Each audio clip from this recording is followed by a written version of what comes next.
আসসালামু আলাইকুম ওয়া রাহমাতুল্লাহ। আলহামদুলিল্লাহি রাব্বিল আলামিন ওয়াসসালাতু ওয়াসসালামু আলা রাসূলিহিল কারীম ওয়া আলা আলিহি ওয়া সাহবিহি ওয়া আহলি বাইতি আজমাইন, আম্মা বাদ। বাংলাদেশ জামাত ইসলামী ঐতিহ্যবাহী ঠাকুরগাঁ জেলা শাখা কর্তৃক আয়োজিত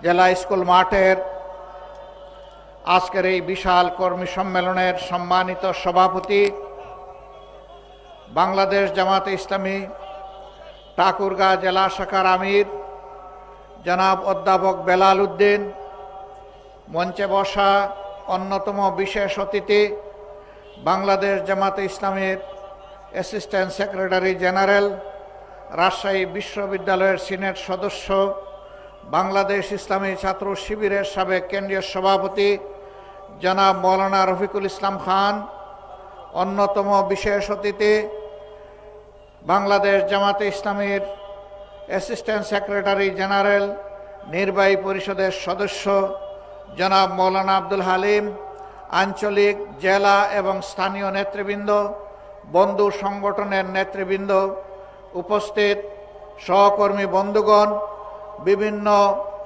ধর্মের যে সমস্ত ভাই এবং বন্ধুরা এসেছেন, আমার সেই সমস্ত ভাই এবং বন্ধুগণ, সাংবাদিক বন্ধুগণ, আবারও সবার প্রতি সালাম, আসসালামু আলাইকুম ওয়া রাহমাতুল্লাহ। অন্যান্য ধর্মের ভাইদের প্রতি অন্তর্নিগ্নানো ভালোবাসা এবং শুভেচ্ছা। বাংলাদেশ 18 কোটি মানুষের দেশ, হয় কিছু কম হবে, না হয় কিছু বেশি হবে। ছোট্ট একটি দেশ, পৃথিবীর মানচিত্রের অবস্থান খুঁজে পাইতে হলে খুব গভীরভাবে চোখ ফেলতে হয়। এত ছোট দেশে বিশ্বের কোথাও এত বিপুল জনসংখ্যা নেই। বিপুল জনসংখ্যার এই বাংলাদেশ, জনসংখ্যা কোনো অভিশাপ নয়, বরঞ্চ জনসংখ্যাটা জনশক্তিতে পরিণত করতে পারি নাই, এটা আমাদের ব্যর্থতা। এই 18 কোটি মানুষের হাতকে যদি কর্মীর হাতে আমরা পরিণত করতে পারতাম, প্রাপ্তবয়স্ক সকলের হাতে যদি আমরা কাজ তুলে দিতে পারতাম, এই দেশটার চেহারা বদলে যেত।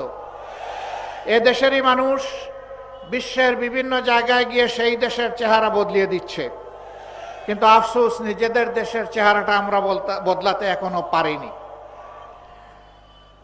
আজকে আমি আল্লাহ তাআলার বিশেষ শুকরিয়া আদায় করছি যে হাজারো নিষ্পেষণ, নির্যাতন, জুলুম, খুন, গুম, ধর্ষণ, লুণ্ঠনের তাণ্ডব চালানোর পর 17.5 বছর পরে বাংলাদেশের মানুষ একটু স্বস্তিতে শ্বাস নিতে পারছে। 15.5 বছর টানা ফ্যাসিবাদী সরকারের বিরুদ্ধে দেশের সকল বিরোধী দল দফায় দফায় আন্দোলন করেছে। এই আন্দোলন করতে গিয়ে অনেক মূল্যবান জীবন ঝরে গিয়েছে। এই আন্দোলন করতে গিয়ে অনেকে পঙ্গু হয়েছেন, আহত হয়েছেন, অনেককে ধরে নিয়ে গায়েব করা হয়েছে। আজ পর্যন্ত তাদের আপনজন জানে না তারা দুনিয়ায় বেঁচে আছে কি নেই। এই আন্দোলন করতে গিয়ে অনেকে চাকরিহারা হয়েছেন, অনেকের ব্যবসা বাণিজ্য ধ্বংস করা হয়েছে, ঘর বাড়ি লুণ্ঠন করা হয়েছে, আগুন দেওয়া হয়েছে, তছনছ করা হয়েছে। আর জামাতে ইসলামীর নেতৃবৃন্দের ঘর বাড়ি বুলডোজার দিয়ে ভেঙ্গে গুঁড়া করে দেওয়া হয়েছে। জামাতে ইসলামীর 1 থেকে 11 জন শীর্ষ নেতাকে খুন করা হয়েছে। বিচারিক আদালতে তামসার আদালত সাজিয়ে সাজানো পাঠানো আদালত আর সাক্ষী দিয়ে তাদের জীবনকে ধ্বংস করা হয়েছে। সম্মানিত ভাইয়েরা, শেষ পর্যন্ত কোরআনের পাখি খ্যাত সারা দুনিয়ার মানুষ তাদের কলিজায়, যার জন্য আলাদা একটা জায়গা ছিল, আল্লামা দিলওয়ার হোসেন সাঈদীকেও জেলের ভিতরে মৃত্যুর দিকে তারা ঠেলে দিল। তার একটা জানাজা ঢাকায় হবে, তা বরদাস্ত করতে পারল না। শেষ পর্যন্ত তাকে জোর করে পিরোজপুরে পাঠিয়ে দেওয়া হলো। সেখানে সেনাবাহিনী, বিজিবি, পুলিশ, র্যাব, আনসার সব কিছু দিয়ে চতুর্দিক থেকে ঘেরাও করে মানুষের স্রোত ঠেকানোর চেষ্টা করা হলো। তুমুল বর্ষণমুখর দিনে মানুষের স্রোত কেউ ঠেকাইতে পারেনি। সেখানে লক্ষ মানুষ বৃষ্টির পানির সাথে নিজেদের চোখের পানি দিয়ে তাদের প্রিয় মানুষকে দুনিয়া থেকে বিদায় দিয়েছে। জানাজায় শরীক হয়েছে, তার জন্য কেঁদেছে, আল্লাহর দরবারে মাগফিরাতের দোয়া করেছে, তার মর্যাদা বৃদ্ধির দোয়া করেছে।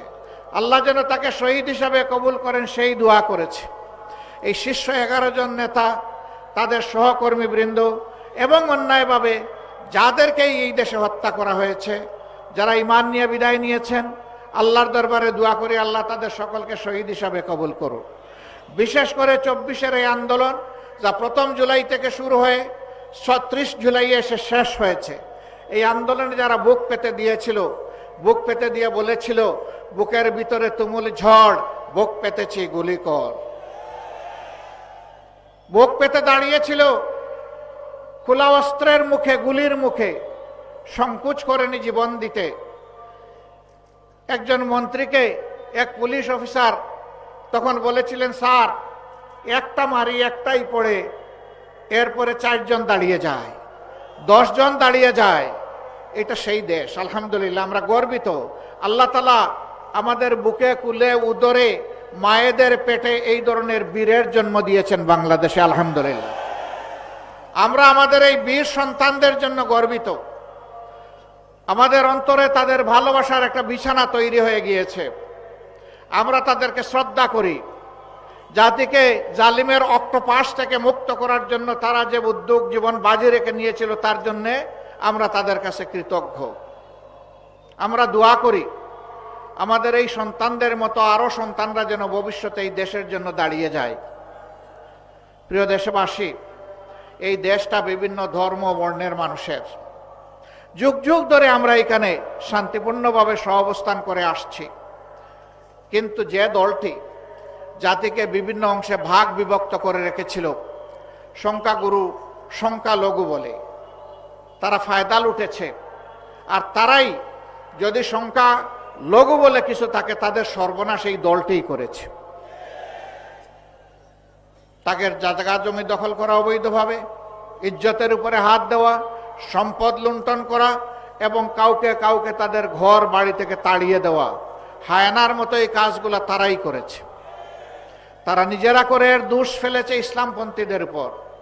যারা আল্লাহর বান্দা, যারা আল্লাহর উপর ঈমান রাখে, তারা কখনো কোনো মানুষের ক্ষতি করতে পারে না, কোনো মানুষের প্রতি হিংসা পোষণ করে না, কোনো মানুষের জীবন নিয়ে তামসা করে না, কোনো মানুষের ইজ্জতের উপরে হাত দেয় না, কোনো মানুষের ইজ্জত, তাদের সম্পদকে নিজের সম্পদ মনে করে না। আমরা দাবি জানিয়েছিলাম, জাতিসংঘের হিউম্যান রাইটস কমিশনকে আমি একটা চিঠি দিয়েছিলাম 13 সালে, যে আমাদের বিরুদ্ধে যে অভিযোগগুলো দেওয়া হয়, আমরা তার তদন্ত দাবি করছি। এই তদন্ত করবে জাতিসংঘ, আমরা সর্বাত্মক সহযোগিতা করব। আমরা চাই 72-এর 10 জানুয়ারি থেকে শুরু করে 24-এর, এখন নতুন করে আবার বলছি, 24-এর 5 আগস্ট পর্যন্ত, এমনকি আজকের দিন পর্যন্ত বাংলাদেশে এরকম যতগুলা অঘটন ঘটেছে তার সুষ্ঠু তদন্ত হোক, তার শ্বেতপত্র জাতির সামনে প্রকাশ করা হোক। সেই শ্বেতপত্রে আমি ব্যক্তিটি যদি কালো বলে চিহ্নিত হই, দুষ্কৃতিকারী বলে চিহ্নিত হই, আমাকেও যেন ক্ষমা করা না হয়। আমরা দেখতে চাই এরা কারা, কারাই জাতির সর্বনাশ করে, সংখ্যাগুরু এবং সংখ্যালঘুর মারামারি লাগিয়ে দিয়ে। সম্মানিত ভাইয়েরা, এবারকার এই পরিবর্তন বিপ্লব গণ অভ্যুত্থানের পরে 4 দিন বাংলাদেশে কোনো সরকার ছিল না, পুলিশ ফাংশন করে নাই, বিজিবি ঘর থেকে বের হয় নাই, আর্মিরা শুধুমাত্র গাড়ির উপরে তারা মহড়া দিয়েছে। কিন্তু আল্লাহ শুকরিয়া, বাংলাদেশে এই 4 দিন বড় কোনো অঘটন ঘটে নাই। কারণ এই দেশের মানুষ দেশকে ভালোবাসে, মানুষকে ভালোবাসে। এই জন্য এই দেশের প্রত্যেকটা মানুষ ছিল এই 4 দিন সরকার। তারা সরকারের দায়িত্ব সবাই পালন করেছে যার যার জায়গা থেকে। জামাতে ইসলামী, অন্যান্য ইসলামী দল, মাদ্রাসার ছাত্র, অন্যান্য দেশপ্রেমিক দল সেই 4 দিন সমস্ত মন্দির, মঠ, প্যাগোডা, চার্চ সবগুলো পাহারা দিয়েছে, যাতে কোনো জায়গায় কোনো অঘটন না ঘটে। এরপরে দুর্গাপূজা যখন আসলো, একটি গোষ্ঠী বাংলাদেশকে অস্থির করার চেষ্টা করলো। আমরা আমাদের হিন্দু ধর্মের ভাইদেরকে আশ্বস্ত করে বললাম, পূজা আপনারা নির্বিঘ্নে করবেন, আপনাদের পাশে থেকে আমরা পাহারাদারি করব। তারা তাদের পূজা করেছেন, আমরা নিরাপত্তা যতটুকু পারি তাদের পাশে থেকে করেছি। আবার যে জায়গাটায় তারা প্রয়োজন মনে করেন নাই, ওখানে আমরা যাই নাই। যেখানে তারা প্রয়োজন মনে করেছেন আমরা সেখানে গিয়েছি, প্রশাসনকে সহযোগিতা করেছি। তবে আমরা চাই না নির্দিষ্ট কোনো ধর্মাবলম্বীদের তার একটা উৎসব আসবে,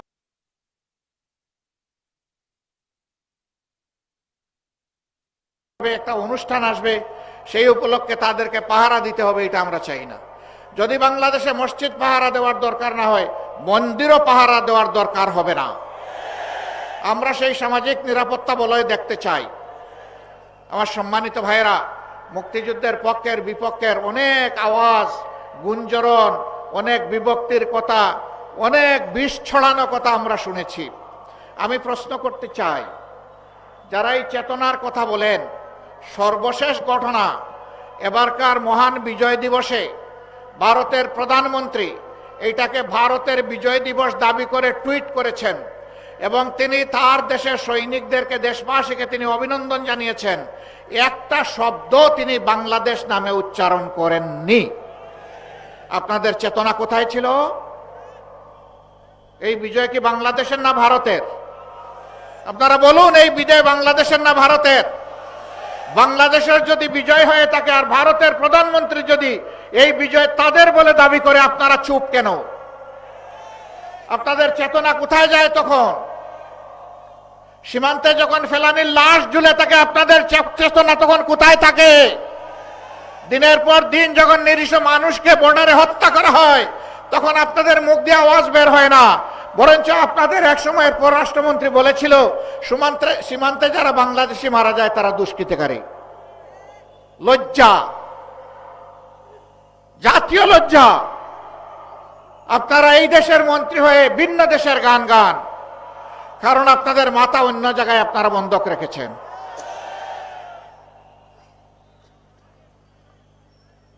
আমরা আমাদের প্রতিবেশী দেশের প্রতি সবসময় শ্রদ্ধাশীল থাকতে চাই এবং আমরা এও আশা করি তারাও আমাদের দেশের প্রতি শ্রদ্ধাশীল থাকবেন।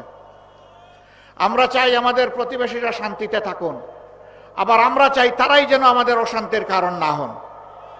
কিন্তু মাঝে মধ্যেই তারা বাউন্ডারি ক্রস করেন। বাংলাদেশের মসনদে কে বসবে, কে কার সাথে জোট বাঁধবে, কে সরকার গঠন করবে, তারা বাংলাদেশে এসে তরকারিতে লবণ দেন। আমরা আগামীতে আমাদের তরকারিতে আর কাউকে লবণ দিতে দেখতে চাই না। আমাদের তরকারি আমরা পাকাবো। বাংলাদেশের মানুষ ঠিক করবে এখানে কে ক্ষমতায় আসবে আর কে ক্ষমতায় আসবে না। সম্মানিত ভাইয়েরা, তিনটা নির্বাচন গেল, তাদের কার্যকালে, তাদের মেয়াদকালে গায়ের জুড়ে যেভাবেই হোক ক্ষমতায় ছিল, সেই সময়টা এদেশের আপামর জনগণ ভোট দিতে পারেনি। বিশেষ করে এখন যাদের বয়স 26 বছর হয়েছে, তারা তিনটি নির্বাচনে একটা ভোট দেওয়ারও সুযোগ পায়নি। কেন? যুব সমাজকে বাদ দিয়ে আমার দেশ চলবে? এদেশের উন্নয়ন অগ্রগতি হবে? কখনো না। শেষ পর্যন্ত যুব সমাজের সমস্ত অধিকারও কেড়ে নেওয়া হলো। ছাত্রদের হাতে সার্টিফিকেট ধরিয়ে দেওয়া হয়, কিন্তু চাকরি এবং কাজ তাদের কপালে জুটে না। কোটার চক্রান্তে বন্দি করে তাদের কপাল কিসমত হাইজ্যাক করে নিয়ে যাওয়া হলো। তারা এর জন্য রাস্তায় নামলো অধিকার আদায়ের জন্য। ছোট্ট একটি দাবি, সেই দাবিটাকেও পুরানা কায়দায় হেলমেট এবং মুগর দিয়ে দমন করার চেষ্টা করা হলো। গুলি চালানো হলো, শেষ দিন পর্যন্ত মানুষের বুকে গুলি চালানো হলো। কম বেশি 2000-এর মতো বুকের দন কেড়ে নেওয়া হলো। আমরা আল্লাহর দরবারে দোয়া করি, আল্লাহ তাদেরকে শহীদ হিসেবে কবুল করুন। তাদের পরিবারকে আল্লাহ তাআলা সবর এখতিয়ার করার তৌফিক দান করুন। 34,000 ছেলে মেয়েকে কঠিন ভাবে আক্রমণ করে, আহত করে, তাদেরকে পঙ্গু করে দেওয়া হয়েছে। 500-র অধিক দুই চোখে দেখে না, 750-র অধিক এক চোখ হারিয়েছে। এই 500-র বাইরে এরা কত হাজার পা হারিয়েছে, হাত হারিয়েছে, আল্লাহ ভালো জানেন। সেই হিসাব আমরা এখনো করতে পারিনি। নির্মম ভাবে তাদের উপর আক্রোশ মেটানো হয়েছে। তারা তো ক্ষমতার প্রতিদ্বন্দ্বী হয়ে রাস্তায় নামেনি, তারা একটা অধিকার চেয়েছিল। কিন্তু শেষ পর্যন্ত আল্লাহর ইচ্ছা, তাদের একটি অধিকারের সাথে জনগণের সমস্ত অধিকারের জন্য তারা লড়াই শুরু করলো এবং সেই লড়াইয়ে আল্লাহ তাআলার সাহায্য নেমে আসলো। আল্লাহ তাআলা বাংলাদেশের জনগণকে উপহার দিলেন শান্তি এবং স্বাধীনতা, যার কারণে আজকে আমরা কথা বলতে পারছি। এইরকম ময়দানে গত 15.5 বছর আপনারা কোনো দলকে দেখেছেন? আওয়ামী লীগও নামে নাই। আওয়ামী লীগও নামে নাই। কেন নামে নাই জানেন? একা খালি মাঠে তো আর খেলা চলে না, সেই মাঠে আর কোনো প্লেয়ার নাই, তারাই একা। অবশ্য এটাও ঠিক, 14 নির্বাচনে 154টি আসন তারা দখল করেছিলেন বিনা প্রতিদ্বন্দ্বিতায়, 18 নির্বাচন করেছেন রাতের বেলা মিডনাইট ইলেকশন, আর 24-এর ইলেকশন করেছেন আমি আর ডামি। একদিকে আওয়ামী লীগের ক্যান্ডিডেট, আরেকদিকে আওয়ামী লীগের নিউট্রাল ক্যান্ডিডেট, স্বতন্ত্র ক্যান্ডিডেট। কি হাস্যস্কর ব্যাপার! এই সরকার ছিল ডামি সরকার। আলহামদুলিল্লাহ, ডামি সরকার হওয়ার কারণেই সামান্য একটু ফুতেই উড়ে গেছে সরকার। এখন তারা আবার হুমকি দমকি দিচ্ছেন, আবার তারা ফিরে আসবেন, দেশ দখল করবেন, আবার আগের মতো তারা তাণ্ডব চালাবেন। বলেন যে খাইয়া নাও, যে কয়দিন বাঁচার বেছে নাও, আবার আসতেছি, আবার দেখা হবে। মানে আত্মস্বীকৃত খুনি, খুনের হুঙ্কার দিয়েই চলেছে। আমরা তাদেরকে বিনয়ের সাথে বলতে চাই, এই অধ্যায় ক্লোজ। আমার ভাই রফিকুল ইসলাম খান বলেছেন, স্বৈরশাসকরা পালিয়ে গেলে আর ফিরে আসে না। চৌশেস্কু আসে নাই, রেজা শাহ পাহলভি আসে নাই, বেন আলী আসে নাই, আর উনি কয়েকজনের নাম নিয়েছেন, কেউই আসে নাই। না, কেউ আসতে পারবে না। শ্রীলঙ্কার স্বৈর শাসনও পালিয়ে গেছে, আসে নাই, আসবে না। আপনারা মানসিক সান্ত্বনার জন্য যাই বলতে থাকুন বলুন, বাংলাদেশের মানুষকে বোকা ভাববেন না। অনেক যন্ত্রণা আমাদের উপর করা হয়েছে, চাপিয়ে দেওয়া হয়েছে, জুলুম করা হয়েছে। দেশের স্বার্থে আমরা সবগুলো বুকে চেপে এখন দেশটাকে সামনের দিকে সবাই মিলে আমরা এগিয়ে নিতে চাই। আমরা চাই না এই দেশ ভাগ বিভক্ত হোক। আমরা চাই 18 কোটি মানুষের 36 কোটি হাত একত্রিত হোক। সবাই এক হয়ে হিংসা বিদ্বেষ পরিহার করে আমরা সামনে আগাই। তবে এটা ঠিক, যারা খুন করেছেন, গুম করেছেন, যারা লুণ্ঠন করেছেন, চুরি করেছেন, দেশের 26 লক্ষ কোটি টাকা বিদেশে পাচার করেছেন, তাদের বিচার হতে হবে, আর ওই টাকাগুলা দেশে ফেরত আনতে হবে। এগুলা জনগণের টাকা, ফেরত এনে জনগণের কাজে লাগাতে হবে। ঠাকুরগাঁ জেলা, আমি এখানে এসে খবর নিলাম, এটা বাংলাদেশের একটা গুরুত্বপূর্ণ জেলা। এই জেলা বাংলাদেশের উন্নয়নে নিশ্চয়ই অবদান রেখে চলেছে। এই জেলায় উচ্চশিক্ষার কোনো বিদ্যাপীঠ নেই, এখানে কোনো মেডিকেল কলেজ নাই, এখানে কোনো প্রকৌশল কলেজ বা বিশ্ববিদ্যালয় নেই, এখানে কোনো এগ্রিকালচার ইউনিভার্সিটি নাই, এখানে কোনো পাবলিক ইউনিভার্সিটি নাই। কি ঠাকুরগাঁ জেলা বাংলাদেশের অংশ না? যদি অংশ হয়ে থাকে তাইলে বৈষম্য কেন? এই জেলায় অবশ্যই এই প্রতিষ্ঠানগুলা এই জেলা পাওয়ার হকদার দাবি রাখে। আমরা অন্তর্বর্তীকালীন সরকারকে বলবো, সব যদি নাও পারেন, আগামী 1 থেকে যদি বড় কোনো প্রকল্প আপনারা হাতে নিয়ে থাকেন, ঠাকুরগাঁ যেন এটা থেকে বাদ না পড়ে। কমপক্ষে একটা মেডিকেল কলেজ দিয়ে যাত্রা শুরু করেন। আপনারা সিদ্ধান্ত নেন, কার্যক্রম শুরু করেন। পরবর্তী নির্বাচিত সরকার এসে সেটা পূরণ করবে। বাকি যে সমস্ত ন্যায্য দাবি আছে সেইগুলো পর্যায়ক্রমে দেখতে হবে। আমরা এমন চাই না বাংলাদেশের সম্পদের উন্নয়ন যে কোনো এক জেলায় চলে যাক আর বাকি জেলা বঞ্চিত থাকে, এটা আমরা চাই না। আমরা চাই সমতার ভিত্তিতে বাংলাদেশের সকল জেলা যেন তার অধিকার ফিরে পায়। তার জন্য একটা জিনিসের নিশ্চয়তা বিধান করতে হবে, সেটা হচ্ছে আদালতে ন্যায় বিচার। যদি ন্যায় বিচার কায়েম হয়, অধিকার কাউকে চাইতে হবে না, এটা রাষ্ট্রের দায়িত্ব যার অধিকার তার ঘরে পৌঁছে দেওয়া। আল্লাহ যদি আমাদেরকে এমন কোনো সুযোগ দেন, আমি তো দাবি পেশ করলাম, ইনশাল্লাহ আমাদের কাছে আর কোনো দাবি পেশ করা লাগবে না। আমরা ওয়াদাবদ্ধ, আমরা আমাদের সামর্থ্যের ভিতরে সর্বোচ্চ যেটা করা সম্ভব সেটা করব ইনশাআল্লাহ। অন্য কেউ যদি সরকার গঠন করে, যদি আপনাদের সেই দাবি অপূরণ থেকে যায়, আপনারা যখন দাবি করবেন, আওয়াজ তুলবেন, আপনাদের হাতের সাথে হাত মিলিয়ে আমরাও আওয়াজ তুলবো ইনশাআল্লাহ। ওই দাবি আদায়ের জন্য আমরা একাকার হয়ে যাব, তারপরে আমরা দাবি আদায় করে ছাড়বো ইনশাআল্লাহ। সম্মানিত ভাইয়েরা, এটা শুধু ঠাকুরগাঁর জন্য নয়, সারা বাংলাদেশের জন্য একই নীতি হওয়া উচিত। প্রধানমন্ত্রীর বাড়ি যেখানে হবে সেখানে উন্নয়নের সমস্ত জোয়ার গিয়ে পানি ওখানে ধাক্কা লাগবে, এটা আমরা চাই না। যিনি প্রধানমন্ত্রী হবেন, দেশের প্রত্যেক ইঞ্চি মাটিকে তার সম্মান করতে হবে, প্রত্যেকটি মানুষকে তার সম্মান করা লাগবে, তবেই তিনি দেশের প্রধানমন্ত্রী হিসেবে বিবেচিত হবেন। মন্ত্রী পরিষদের সদস্যরা কোনো এলাকার প্রতিনিধিত্ব করবেন না, সেই মন্ত্রণালয় সারা বাংলাদেশে তার যত কাজ আছে সব জায়গার প্রতিনিধিত্ব করবে। এইভাবে যদি ইনসাফের ভিত্তিতে দেশ চলে, ইনশাল্লাহ এই দেশ আগামীতে বিশ্বে উন্নয়নের একটা রোল মডেল হবে। আমি ওই হাসিনার রোল মডেলের কথা বলছি না, যেই রোল মডেলে 26 লক্ষ টাকা দেশের বাইরে চুরি করে চলে গেছে, ওইটা না। আমি সত্যিকারের রোল মডেলের কথা বলছি, সেই বাংলাদেশ আমরা গড়তে চাই। আপনারাও সেই বাংলাদেশ চান? আলহামদুলিল্লাহ, এই বাংলাদেশে শিশু, বৃদ্ধ, আবাল বনিতা, নারী পুরুষ নির্বিশেষে সকলে ঘরে বাইরে কর্মক্ষেত্রে সর্বত্র তারা একটা মর্যাদা পাবে এবং নিরাপত্তা তাদের নিশ্চিত হবে ইনশাআল্লাহ। এই বাংলাদেশ গঠনের জন্যে আমাদেরকে আরো অনেক ত্যাগ স্বীকার করতে হবে। আপনারাও কি সেই ত্যাগ স্বীকার করতে প্রস্তুত? শিওর? বুঝে শুনে হাত তুলেছেন, আওয়াজ দিচ্ছেন, মোবারকবাদ। সংগ্রাম আমাদের শেষ হয়নি। আমাদের সন্তানরা এখনো স্লোগান দিচ্ছে, আবু সাইদ মুগ্ধ, শেষ হয়নি যুদ্ধ। আমাদের যুদ্ধ মানবতার মুক্তি অর্জিত না হওয়া পর্যন্ত চলবে ইনশাআল্লাহ।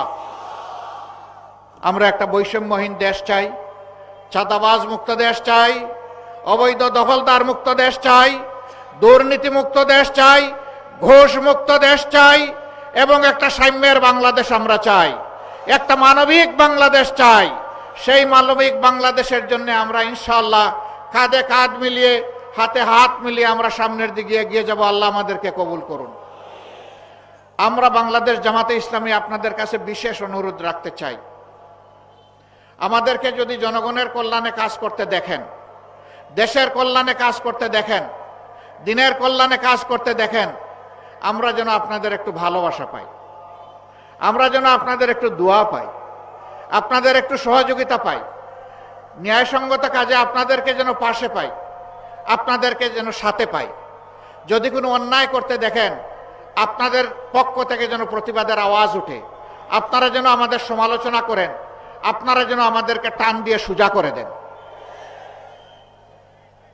যদি আপনাদের এই গঠনমূলক সমালোচনা আর যদি দোয়া ভালোবাসা আমাদের সাথে থাকে, আমরা অঙ্গীকারবদ্ধ আল্লাহ তাআলার হুকুম হলে, জনগণের ভালোবাসা এবং সমর্থন পেলে আমরা একটি সাম্যের বাংলাদেশ উপহার দেব ইনশাআল্লাহ। আল্লাহ রাব্বুল আলামিন আপনারা যে কষ্ট করে এসেছেন এর জন্য তার উত্তম জাযা দান করুন। এই ঠাকুরগাঁর ন্যায়সঙ্গত দাবিগুলা আদায়ে আমরা যেন ঐক্যবদ্ধভাবে সবাই কাজ করতে পারি সেই তৌফিক দান করুন। দেশের উন্নয়নে আমরা যেন যার যার জায়গা থেকে সর্বাত্মক অবদান রাখতে পারি সেই তৌফিক আল্লাহ তাআলা আমাদেরকে দান করুন। আল্লাহ হাফিজ। বাংলাদেশ জিন্দাবাদ। বাংলাদেশ জামাতে ইসলামী জিন্দাবাদ। আসসালামু আলাইকুম ওয়া রাহমাতুল্লাহি ওয়া বারাকাতুহু।